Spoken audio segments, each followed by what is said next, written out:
Hello hello hello, स्वागत है आप सभी का सरल एकेडमी की नई लाइव स्ट्रीम पे। आई होप मैं आपको बहुत अच्छा दिख रहा होगा, सब कुछ क्लियर होगा और इसी उम्मीद के साथ में हम लाइव क्लास स्टार्ट करते हैं। ठीक है, आज हमारा है लेक्चर 1। लाइव स्ट्रीम पहली है इस 11th क्लास के इस सेशन की, इस साल की। तो आप सभी का बहुत बहुत स्वागत है। सबसे पहले आज जो हम बात करने वाले हैं 11th के सबसे इंपॉर्टेंट और बेस बनाने वाले चैप्टर की, जिसका नाम है रसायन विज्ञान की मूलभूत अवधारणा। शुरू शुरू में आप लोगों को ऐसा लग सकता है कि सर ये चैप्टर क्यों ही पढ़ा रहे हैं, हमें तो ये आता है। परंतु ट्रस्ट मी, ये जो चैप्टर है ये आगे पूरे केमिस्ट्री की नींव रखेगा। बड़े बड़े एग्जाम्स जो है वो 11th की केमिस्ट्री से इंस्पायर्ड होके या फिर उससे क्वेश्चन उठाकर लिए जाते हैं। तो बहुत ईमानदारी के साथ, बहुत सीरियसनेस के साथ आप 11th की केमिस्ट्री को पढ़ेंगे, समझेंगे। नॉट ओनली केमिस्ट्री, बाकी के जितने भी विषय हैं पूरी ईमानदारी से 11th को आप हल्के में नहीं ले सकते। बहुत सीरियस क्लास है ये। तो सीरियसनेस मतलब इतनी ही सीरियसनेस के साथ आपको पढ़ाई करनी है ना। तो रसायन विज्ञान की मूलभूत अवधारणा ये चैप्टर सिर्फ इसीलिए यहां पर इंट्रोड्यूस कराया गया है ताकि आप जो पिछली क्लासों में पढ़े हो उसे थोड़ा सा रिफ्रेश कर लिया जाए और जो आगे वाली क्लास में आने वाला है उसका बेसिक इंट्रो दे दिया जाए, है ना। यही ये कह सकते हैं हम कि ये बीच का बैलेंस बनाने वाला चैप्टर है ये। तो स्टार्ट करते हैं रसायन विज्ञान की मूलभूत अवधारणाएं चैप्टर के बारे में कुछ बेसिक सी बातचीत, है ना। तो मैं यहां पर सामान्य परिचय से हर बार स्टार्ट करता हूं किसी भी चैप्टर को। तो बेसिक इंट्रोडक्शन, सामान्य परिचय। सबसे पहले आपके दिमाग में क्वेश्चन आना चाहिए कि रसायन विज्ञान है क्या। रसायन विज्ञान की आवश्यकता पड़ी क्यों, क्या जरूरत थी इस विज्ञान की इस ब्रांच को निकालने का। क्योंकि आप सभी को मालूम है, आप जब 11th में आए हो तो आप 10वीं में थे तो आपके पास में विज्ञान की सिर्फ एक बुक थी, है ना, सही बात है। परंतु जैसे ही आप 11th में आए वो बुक 3 भागों में बट गई। एक भाग फिजिक्स ने ले लिया, एक भाग बायोलॉजी ने ले लिया, एक भाग केमिस्ट्री ने ले ली, है ना। ये सारी तो विज्ञान की ही ब्रांचेज है, सही बात है। अब आगे जब हम यहां पर बढ़े तो उसमें भी रसायन शास्त्र हमें बताता क्या है रसायन, क्या है केमिस्ट्री। तो बहुत ही सिंपल एंड स्वीट शब्दों में आप इसकी परिभाषा लिखेंगे और परिभाषा जैसा मैंने आपको बोला वैसे ही इसकी परिभाषा होगी। तो लिखते हैं, विज्ञान की वह शाखा, ध्यान रहे कि मैं यहां आपको समझाऊंगा भी, मैं यहां आपको लिखवाऊंगा भी। और 11th के आप नोट्स वगैरह भी आपको चाहिए होंगे, ऑब्जेक्टिव प्रायोरिटी क्विज वगैरह, तो जल्दी ही आपको बता दिया जाएगा कि आपको कैसे माध्यम से ये प्राप्त करवाए जा सकते हैं, आप कैसे हमसे ले सकते हो। ठीक है, अभी तो अपन पढ़ाई करते हैं विज्ञान की वह शाखा जिसके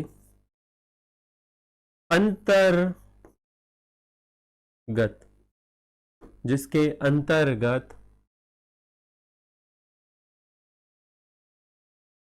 चलो पहले छोटी इकाई लिखते हैं अपन। परमाणुओं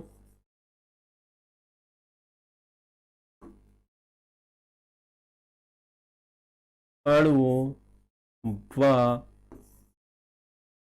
इनके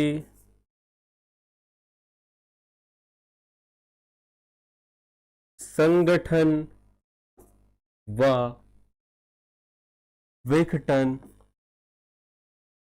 देखो परिभाषा अलग अलग हो सकती है परंतु मतलब वही होगा संगठन, या हमें कह सकते हैं परिवर्तन,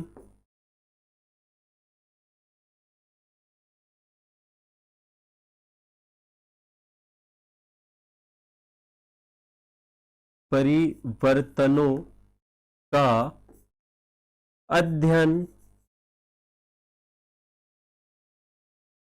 किया जाता है रसायन विज्ञान, है ना, रसायन विज्ञान। इस दोनों शब्दों को सेलेक्ट किया जाए और इन्हें थोड़ा भारी दिखाया जाए। भारी दिखाने के लिए ग्रीन कलर प्रयोग करते हैं, रसायन विज्ञान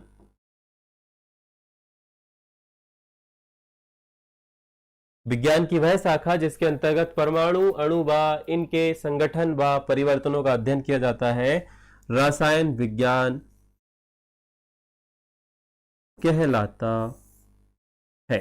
ठीक है, ये बड़ी सिंपल सी परिभाषा है। अब आप बोलेंगे सर आप हमें इसका उदाहरण बताओ। तो बेटा आप ना इसका जो उदाहरण है वो आप अपनी डेली लाइफ में बहुत अच्छे तरीके से परिचित हो। इन सभी के उदाहरण से आप बहुत अच्छे से परिचित हो। पता नहीं बच्चों ने बोला था 11वीं क्लास कब से स्टार्ट होगी, स्टार्ट कर दिए हैं तो शायद आई होप रिकॉर्डेड में जब भी जैसे भी आप देखें, आई रिक्वेस्ट यू कि आप लोगों को कमेंट करके बताना है कि सर हमें समझ में आ रहा है, आप धीरे धीरे जो पढ़ा रहे हो। ठीक है, 6 बजे तक 6 बजे तक की क्लास चलेगी, फिर हमारी 12th की क्लास स्टार्ट हो जाएगी। इसके बहुत अच्छे उदाहरण यदि आपको देखना है तो आपके घरों में ना बहुत सारे उदाहरण मौजूद हैं। उदाहरण सबसे पहला, दूध से दही का बनना, है ना। ये कैसे हुआ होगा? दूध के कुछ अणु होंगे, उनमें कुछ रासायनिक परिवर्तन हुआ होगा, कुछ अभिक्रियाएं होंगी जिसके कारण से उनके अंदर का एटॉमिक स्ट्रक्चर, अणुओं की संरचना जो है वो बदल गई होगी और दूध जो है वो दही में परिवर्तित हो गया। द थिंग इज, जो हुआ तो हमने वो बता दिया, परंतु हुआ क्यों ये कैसे जानेंगे हम? तो यही जानना है केमिस्ट्री, यही तो बताता है मैं केमिस्ट्री, यही तो बताता है मैं रसायन विज्ञान की अणुओं की संरचना जो है वो चेंज हो गई। क्यों हुई? क्योंकि उसमें कुछ ऐसे अणु मिल गए होंगे जो उसके स्ट्रक्चर को बदल सकते हैं, उनके अंदर वो शक्ति है। इसी प्रकार से दूसरा उदाहरण आपका होगा लोहे में जंग लगना। अच्छा, मैंने आपको शुरू में ही बोला था कि आपको ऐसा लगेगा कि कुछ चीजें सर क्यों ही बढ़ा रहे हैं, परंतु ध्यान रहे आगे जाके चीजें बड़ी होंगी, आगे जाके ये इतनी बड़ी हो जाएंगे कि आप लोग बोलेंगे कि हे भगवान ये क्या हो गया। इसीलिए अभी समझते चलो, अभी ये जो नॉलेज मैं आपको दे रहा हूं ये ब्रिज का काम करेगा। मैं बार बार यहां पर आपकी चैट्स देखता हूं, इस वजह से इधर देखना पड़ता है मुझे कि कोई बच्चा आया है क्या, कोई बच्चा देख रहा है क्या, है ना। समझ में आया यहां तक? अब सेकेंडरी चीज ये जो हो गई परिभाषा की बात। हम यदि आज से कुछ समय पीछे चले, मतलब जब लोगों को, अभी तो इतने सारे उपकरण आ गए ना, हम केमिस्ट्री के बारे में फटाफट से डालते हैं लैब में और वो एनालिसिस करके बता देती, परंतु हम ये बात करें कि शुरुआती दौर में विज्ञान को कैसे समझा गया होगा, क्या बातचीत हुई होगी, मतलब कैसे लोगों ने जाना होगा, इसका जन्म कैसे हुआ कि हमें यह पता चला कि केमिस्ट्री भी नाम की एक शाखा होती है या फिर ऐसा कोई विज्ञान होता है। तो इन बातों का जिक्र जो है वो हमारे पुराने इतिहासों में छुपा हुआ है। इन बात का जो उदाहरण है वो हमारे पुराने इतिहासों में छुपा हुआ है। तो हम कुछ प्राचीन ग्रंथों का रिसोर्सेस लेंगे, कुछ हमारे प्राचीन ग्रंथ हैं, ये आपकी जो बुक है उन पर लिखे हुए प्राचीन ग्रंथों का हमें सहारा लेना पड़ेगा, जहां पर कुछ कुछ जगह पर इन बातों का जिक्र हुआ है। और उनमें सबसे पहला नाम जो आता है वो आता है, आपने सुना होगा, अपने 12th में पढ़ा होगा, हड़प्पा सभ्यता। कौन सी सभ्यता बच्चा? हड़प्पा सभ्यता।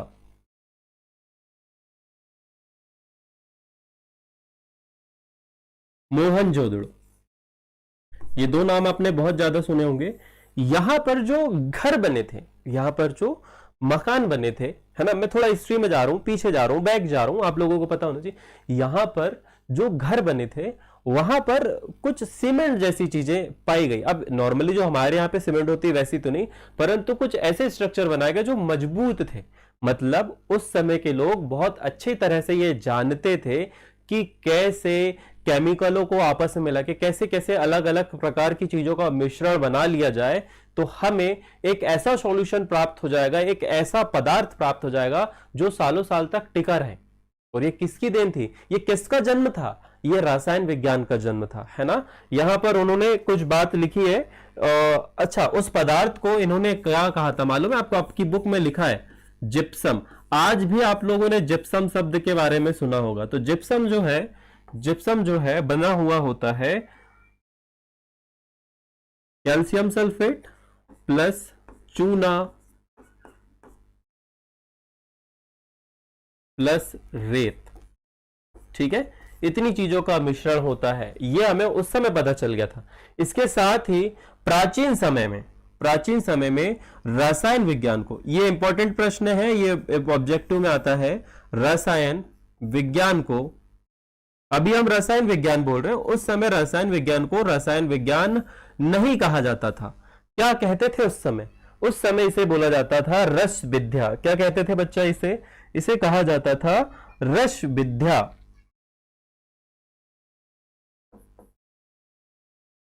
रस विद्या, रस शास्त्र, ये ऑब्जेक्टिव में बहुत बार आता है, आपके तिमाही छमाही एग्जाम में आएगा। रस शास्त्र या फिर रस तंत्र, ये तीन नामों से इन्हें मुख्य रूप से जाना जाता था, है ना। ये शुरू की कुछ लाइनें हैं जो आपको आपकी बुक में, आपकी कॉपी में लिखनी है। ये कुछ बातें जो है ये ऑब्जेक्टिव पॉइंट ऑफ व्यू से इंपॉर्टेंट है और आपको लिखनी है। आई होप यदि मैडम देख रही होंगी तो मुझे कमेंट करके बताएंगे कि आज की क्वालिटी कैसी है ना। हम धीरे धीरे करके सरल एकेडमी में आप लोगों को एक बातें बता दूं कि कंटेंट तो तुम्हें बहुत अच्छा मिलेगा ही, साथ में क्वालिटी के साथ भी कोई छेड़छाड़ नहीं होगी। शुरू में जब स्टार्ट किया था तो स्ट्रीमिंग थोड़ी सी, मतलब कंटेंट में तो दम था, जो क्वालिटी थी वो शायद थोड़ी अप डाउन हो सकती थी, परंतु अब सब कुछ बेस्ट क्वालिटी का है ना। अब बात करते हैं प्राचीन ग्रंथों में, बात करें कि और भी कहां कहां इन बातों का जिक्र है जो इंपॉर्टेंट है। तो महान वैज्ञानिक लिखेंगे आप ही लिखेंगे। अब आपको ये भी तो पता होना चाहिए कि भारत का क्या योगदान है। भारत के महान ग्रंथ, क्या लिखोगे? भारत के महान ग्रंथ एवं वैज्ञानिक।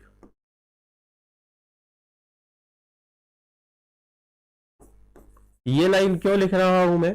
क्योंकि आप लोग बचपन से पढ़ते चले आ रहे होंगे, बचपन से तो नहीं, अभी 10वीं से पढ़ते आ रहे होंगे। आपने एक वैज्ञानिक का नाम सुना होगा जिनका नाम है जॉन डाल्टन। सुना है सभी ने? जॉन डाल्टन का नाम आपने सुना होगा। और जॉन डाल्टन ने परमाणु सिद्धांत दिया है। क्या दिया है?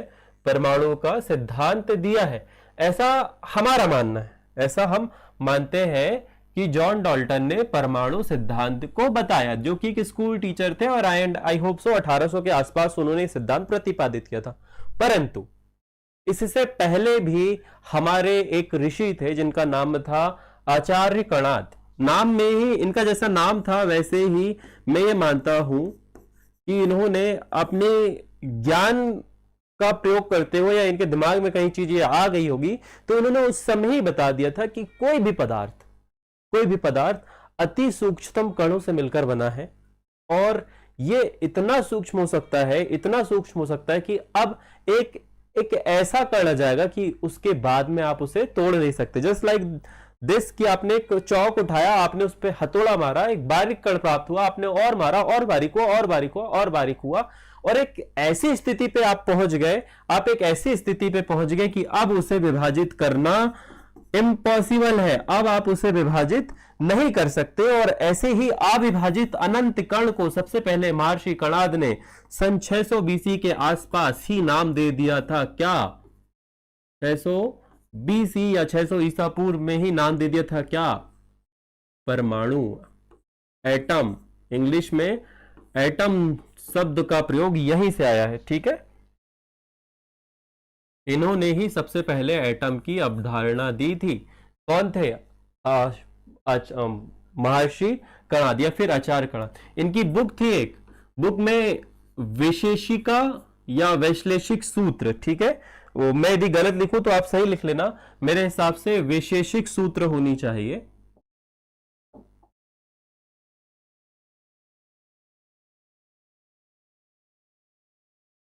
यदि मैं गलत लिख रहा हूंगा तो आप लोग सही से लिख लेंगे। आपकी बुक में लिखा है विशेषिक सूत्र, है ना। यहां पर छुट्टी की मात्रा आएगी, आई होप सो छुट्टी की मात्रा लगा देते हैं अपन।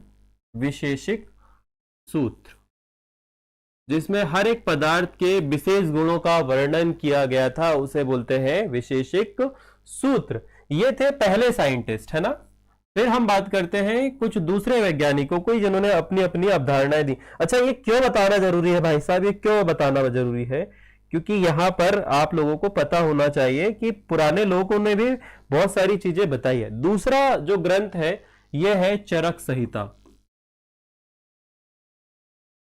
चरक संहिता, इसमें भस्म यानी कि राख के बारे में जिक्र है, और राख जो है वो आज की समय में हम इसे नैनो टेक्नोलॉजी के नाम से जानते हैं। किस नाम से जानते हैं?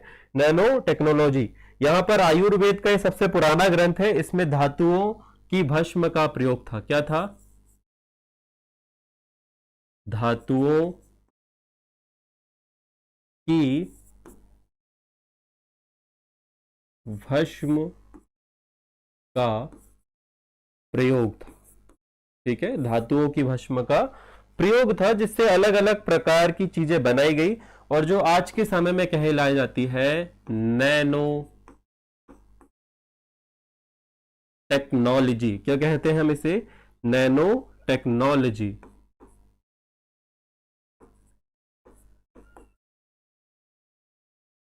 चलो बढ़िया, ये सारे पॉइंट आपको एक के नीचे एक के नीचे एक लिखने हैं, और ध्यान रहे जो नोट्स में बना रहा हूं वैसे अपने तक ही रखा करो, दूसरे लोगों को देने की आवश्यकता नहीं है। तीसरा इंपॉर्टेंट जो हमारा ग्रंथ है, थोड़ा बहुत ग्रंथों के बारे में लिखना जरूरी है, क्योंकि आपकी बुक में मेन जो है वो 4-5 पेज के बाद में स्टार्ट हुआ है, तो उतना तो हम नहीं पढ़ सकते, उतना पढ़ना पॉसिबल नहीं है, तो क्यों ना हम कुछ इंपॉर्टेंट चीजें पढ़ लें जो हमारे काम की है। और भी बहुत सारी चीजें हैं, परंतु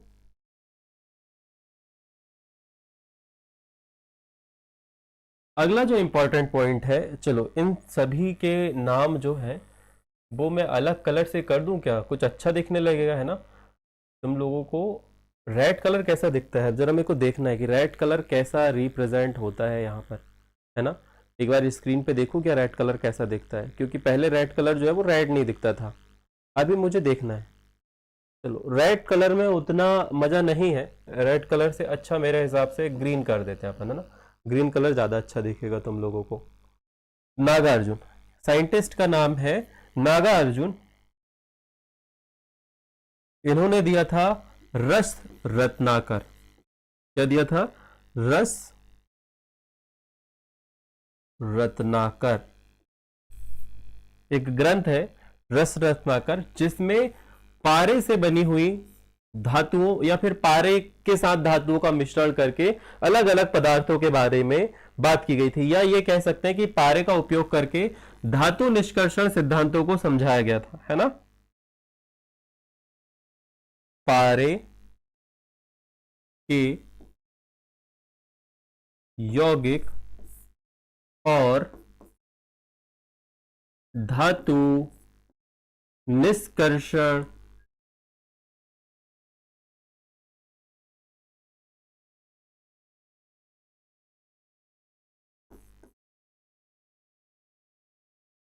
पर आधारित थी इनकी ये पर आधारित था इनका ये ग्रंथ। ठीक है, ये हो गई कुछ इंपॉर्टेंट बातें। अब जो आज का हमारा विषय है, जो अत्यंत महत्वपूर्ण बात है, जिससे आपका 11th स्टार्ट होता है, और जहां से अब बेसिक से मतलब बेसिक से नहीं, मैं मानता हूं शुरुआत हो गई है आपकी मेन 11th की।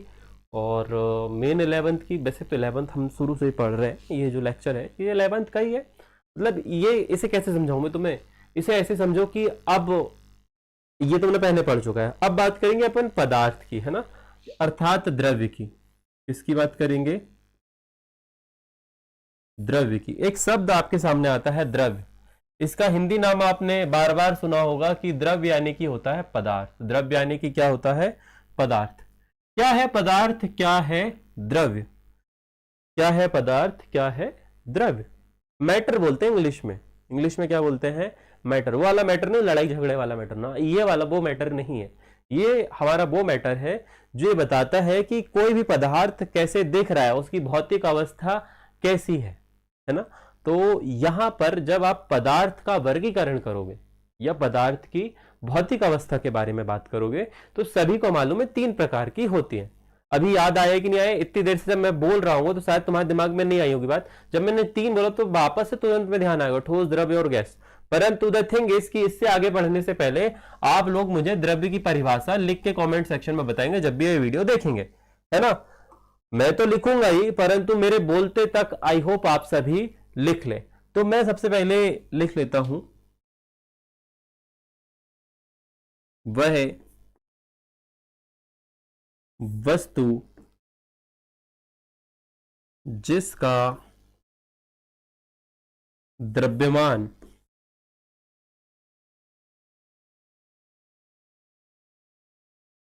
तथा जो स्थान घेरती हो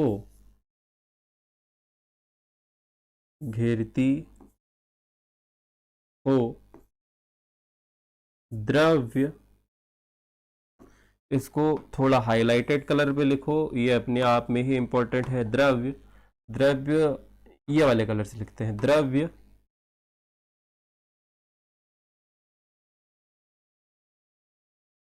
कहलाती है। ठीक है, वह वस्तु जिसका द्रव्यमान हो और जो स्थान घेरती हो द्रव्य कहलाती है। अब आप सभी को पता है कि यदि भौतिक अवस्था के आधार पर हम वर्गीकरण करें, अवस्था मतलब कोई चीज कैसी दिखती है, तो उसके आधार पर द्रव्य जो है उसकी 3 अवस्थाएं। कौन कौन सी अवस्थाएं हैं सर, कौन कौन सी अवस्थाएं हमें पढ़नी है, कौन कौन सी अवस्थाएं इंपॉर्टेंट है? तो सबसे पहली अवस्था आती है ठोस, सबसे पहली अवस्था आती है ठोस।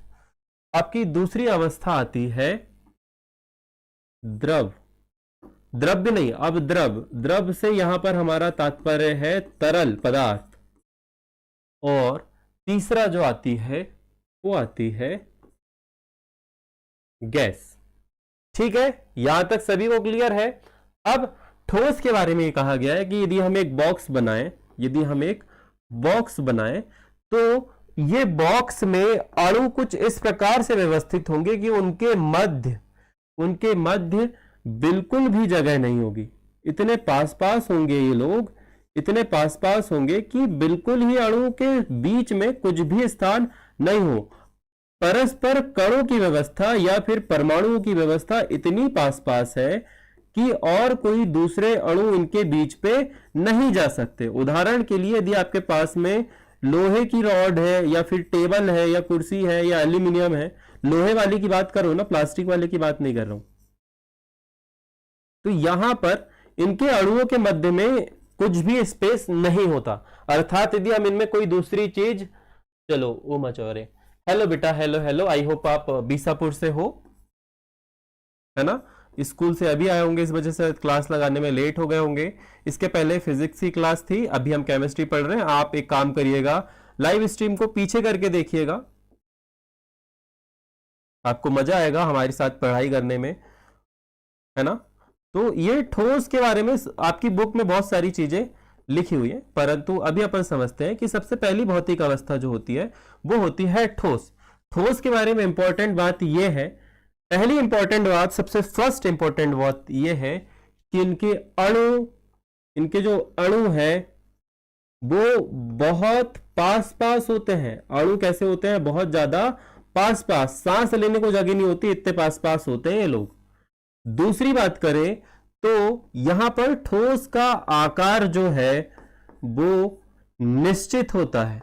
ठोस का आकार व आयतन भी लिख देता हूं ना, आकार व आयतन जो है, आयतन मतलब वही स्थान घेरने वाली जगह, ये दोनों ही चीजें कैसी होती है? ये दोनों ही चीजें निश्चित होती है। यदि ऐसा है तो वह पदार्थ जो है वो ठोस है, यदि ऐसा है तो वह पदार्थ जो है वो क्या है? वह पदार्थ जो है वो ठोस है। दो बड़ी इंपॉर्टेंट फैक्ट है कि अणु पास पास होने चाहिए, आकार और आयतन निश्चित होने चाहिए। ठीक है, बढ़िया है, मस्त। चलो, थैंक यू सो मच बेटा, आप आए, अच्छा लगा मुझे, क्योंकि आप ही थे काफी दिनों से जो बोल रहे थे सर 11th कब चालू होगी। हो गई है बेटा 11th चालू, ठीक है। अब बाकी बच्चों को भी बताना है तुम्हें कि सरल एकेडमी जो है वो क्लास स्टार्ट हो गई 11th की, ताकि वे बच्चे भी जुड़ जाएं। अब यहां पर हम बात करते हैं द्रव्य की। द्रव्य तरल पदार्थ के बारे में आप क्या जानते हो? तरल पदार्थ वह सर हम पानी तो रोज पीते हैं। तो हाँ बेटा बहुत अच्छा उदाहरण है पानी। पानी जो है हमारे घर पे जो हम पीते हैं रोज, वो बहुत अच्छा उदाहरण है ना तरल का, वही तो उदाहरण है तरल का। तो तरल की यदि बात करें तो तरल के जो अणु होते हैं वो थोड़े दूर दूर होते हैं। तरल के अणु जो होते हैं वो थोड़े दूर दूर होते हैं, इतने दूर दूर होते हैं कि यदि हम इनमें थोड़ी बहुत शक्कर भी मिला दें, नमक भी मिला दें, तो वो उन्हें अपने अंदर घोल लेते हैं। मतलब दूसरे अणुओं को फिट करने के लिए उनके अंदर प्रॉपरली स्थान होता है। तो यदि हम अणुओं की बात करें, यदि हम इनके अणुओं की बात करें, यदि तरल पदार्थों की अणुओं की बात करें, तो अभी आपको मैंने एक बहुत अच्छा उदाहरण दिया ना, द्रव्य में अणुओं के बीच थोड़ा सा स्थान होता है जहां पर हम दूसरे अणुओं को घोल सकते हैं, मिला सकते हैं, घुलनशील हो जाते हैं, घुल जाते हैं, जगह पे जाते हैं बिना आयतन में परिवर्तन हुए, थोड़ा बहुत आयतन परिवर्तित नहीं होता। तो यहां पर आप बोलेंगे कि जो अणु होते हैं वो कैसे होते हैं? जो अणु होते हैं सर वो थोड़े से दूर दूर होते हैं। कैसे होते हैं? दूर दूर। और दूर दूर के पहले जरूर लगा देना थोड़ा, ज्यादा नहीं, थोड़े दूर दूर होते हैं। अणुओं के मध्य स्थान होता है, इतने दूर दूर होते हैं। दूसरी यदि बात करें तो भाई साहब इनका आकार निश्चित नहीं होता। द्रव्यों का आकार जो है वो निश्चित नहीं होता। इसकी क्या बात हुई? ये क्या बात हुई सर कि द्रव्य का आकार निश्चित नहीं होता? आपको मालूम है बेटा, जग में डाल दो पानी, जग का आकार ले लेगा, ग्लास में डाल दो पानी, ग्लास का आकार ले लेगा, और किसी भी प्रकार के किसी भी शेप की वस्तु में उसे डाल दो वो उसका आकार ले लेता है। सही बात है। तो यहां पर आकार निश्चित नहीं है, परंतु आयतन की जब बात आएगी, जब हम बात करेंगे आयतन की, तो आयतन निश्चित होगा। जैसे कि यदि एक गिलास आपकी कैपेसिटी है पानी रखने की, नो बेटा इट्स नॉट पॉसिबल, 6 बजे से क्लास नहीं रखी जा सकती। दिक्कत यह है कि यदि मैंने 6 बजे से, मैं वैसे कर सकता हूं, कैसे कर सकते हैं समझो इस बात को, हम रिकॉर्ड कर ले और उसे स्ट्रीम कर दें, परंतु उससे दिक्कत यह होगी कि 6 बजे 2-2 क्लास देखेगी, फिर 12वीं वाले कंफ्यूज होंगे। तो 6 बजे से तो नहीं हो पाएगी, और 4:30 बजे से स्टार्ट होती है। तुम रिपीट करके देख लेना ना बच्चा, क्या दिक्कत है? तुम कमेंट सेक्शन में बता दिया करो, हम सुन लेंगे। हम है तत्पर, तुम्हारे पास व्हाट्सएप नंबर है, टेलीग्राम नंबर है, वहां पर बात कर सकते हो अपना हमसे, कोई दिक्कत नहीं है। ठीक है। आयतन जो है वो निश्चित होता है। आयतन के बारे में हम लिखेंगे कि भाई साहब द्रव्यों का जो है वो आयतन निश्चित होता है। अर्थात एक गिलास यदि पानी है, 200 ml पानी है, तो आप सिर्फ उसे 200 ml के बर्तन में ही भर सकते हो। यदि आपने उससे कम में भरने की कोशिश करी तो वो क्या होगा? वो बाहर आ जाएगा, वो जो है वो बाहर आ जाएगा। सही बात है। चलो अब हम आ गए द्रव्य पे। ये सारी चीजें तुम्हें इंपॉर्टेंट रखनी है। अभी कितना टाइम हो रहा है? चलो 10 मिनट के अंदर हम क्लास खत्म कर देंगे ये वाली, फिर 12th चालू हो जाएगी, परंतु आप लोग पढ़ेंगे, आप लोग पीछे का देखेंगे मैडम ने क्या पढ़ाया। अब हम बात करते हैं गैस के बारे में। तो गैस तो आप लोग जानते हो, तो गैस के बारे में मुझे क्या बताना? गैस, चलो गैस को सिलेंडर में रखते हैं अपन, है ना। मैं कोशिश करता हूं कि एक सिलेंडर बना दें अपन ऐसे करके।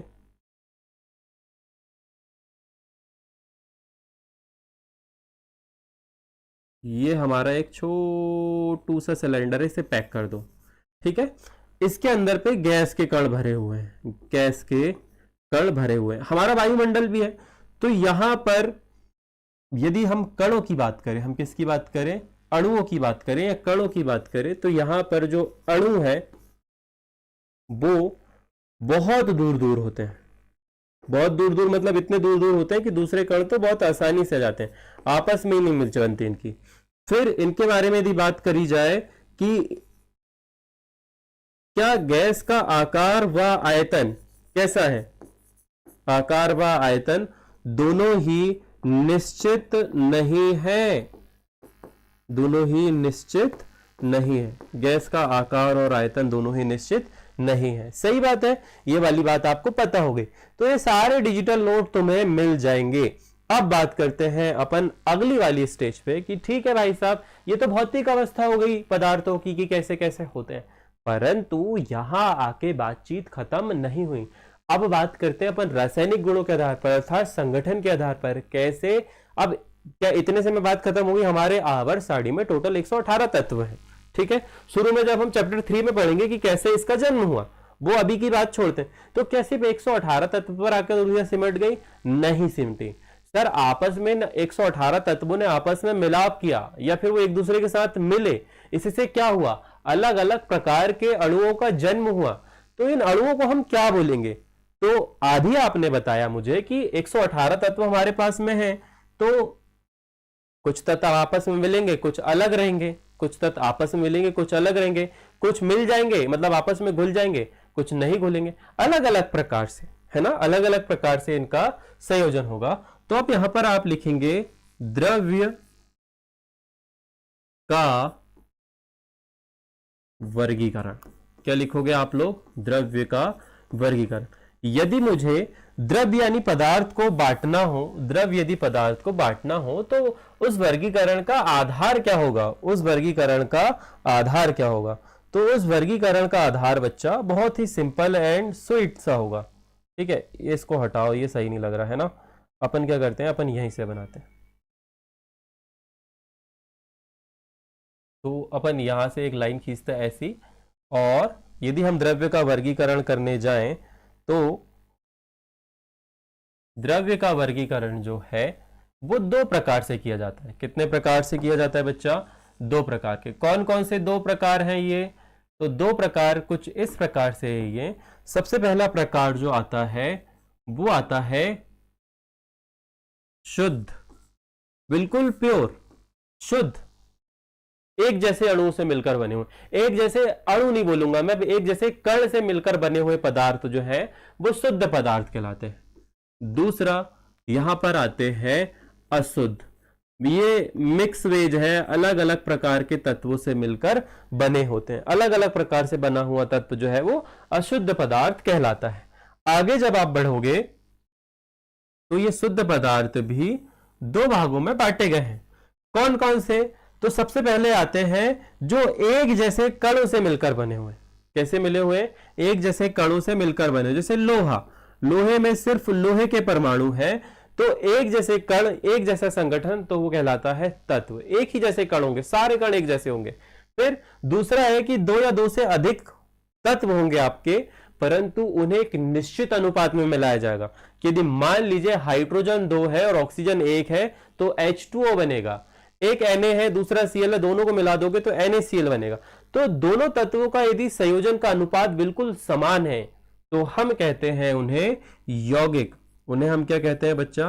वो कहलाते हैं यौगिक। ये दोनों जो है ये शुद्ध पदार्थ की श्रेणी में आते हैं। ये दोनों क्या है? शुद्ध पदार्थ की श्रेणी में आते हैं। आगे जब हम गए यहां पर